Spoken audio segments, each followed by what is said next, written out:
আমি না কবিতা লিখেছি, তোমরা পড়বে কি তা? মার কাছে গিয়ে খাতা মেরে ধরে ছোট্ট অপরাজিতা। রাগী চোখ মেলে মা তাকে বলে, মাথা কি খারাপ হলো? ছাই পাশ না লিখে বড় অঙ্কের খাতা খোলো। মুখ ভার করে গুটি গুটি পায়ে গেল সে বাবাকে দিয়েছে। কবিতা লিখেছি। ও বাবা, তোমার দেখার সময় আছে?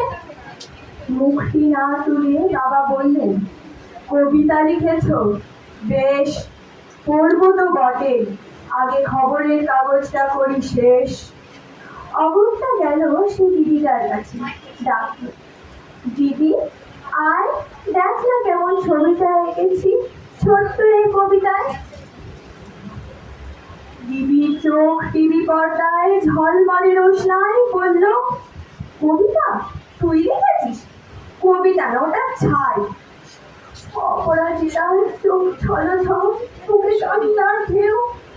তার লেখা এই প্রথম কবিতা পড়ে দেখলো না কেউ।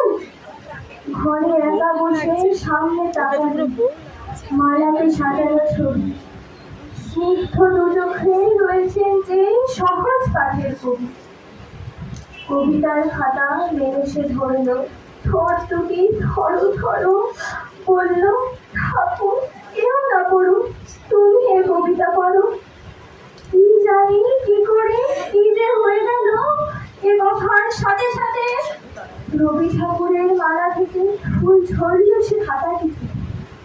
মনে হলো তার সামনে দাঁড়িয়ে বুঝি রবীন্দ্রনাথ, মাথার উপরে রাখলেন তার আদরে মাখানো হাত।